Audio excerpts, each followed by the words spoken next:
So ఇంతకు ముందు అయితే చాలా కలివిడిగా ఇంటి చుట్టుపక్కల వాళ్ళు అందరూ అదొక రకం, అంటే ఎప్పుడు శివరాత్రి ఇప్పుడు అందుకే బీచ్కి వచ్చేస్తున్నామండి. నైట్ ఇక్కడికి వచ్చి స్టే చేస్తాం. 2 అలా టైం వరకు ఉండి వెళ్తే అక్కడికి వచ్చేపు ఉండి అలా పడుకుంటున్నాం.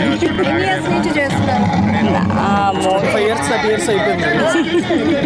ఫస్ట్ అంటే బిఫోర్ మ్యారేజ్ ఎడ్యుకేషన్ కోసమా మంచి భర్త రావాలి? బిఫోర్ మ్యారేజ్ కూడా చేసేదాన్ని అండి.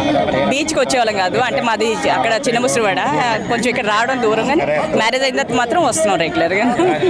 కోరిన కోరికలు నెరవేరుతున్నాయి. నెరవేరుతాయండి కంపల్సరిగా. జాగారం ఉండి చక్కగా ఏమైనా అలా దేవుని రోజంతా తలుచుకుంటే మాత్రం నిజంగా ఆకలి వేయదు, నిద్ర కూడా రాదండి. ఆ తెల్లవారుతుందనగా కొంచెం నిద్ర వస్తుంది, కానీ అతను అలా అనుకుంటే అసలు ఆ రోజు తినాలని కూడా అసలు అనిపించదు. అంటే ఇప్పుడు కొంతమంది పిల్లలు లైక్ జాగారం అనేటప్పటికి టైం చూసుకొని ఈ టైం వరకు ఉంటే మనం సరిపోతుందని, బట్ అంతకుముందు అయితే జాగారణ చేసిన నైట్ అంతా టెంపుల్కి వెళ్ళటమో లేకపోతే ఏదైనా శివుడికి సంబంధించిన పుస్తకాలు చదవటమో ఇట్లా గడిచి. అవును చాలా చేంజ్ వస్తుంది. ఇప్పుడు వాళ్ళు ఏంటంటే బుక్స్ చదువుతూ ఉండట్లేదు, కానీ మూవీస్ చూస్తూ కొంచెం అలా జాగరణ చేస్తున్నారు అంతే. ఎక్కువ బీచ్కి వచ్చేస్తున్నాం, అందుకే నైట్ వీళ్ళకి కూడా నిద్ర రాదని 2 ఆ టైం వరకు మా వాళ్ళు ఉంటారు, మా పిల్లలు. ఆ తర్వాత కొంచెం నిద్ర వస్తే పడుకుపోతున్నారు.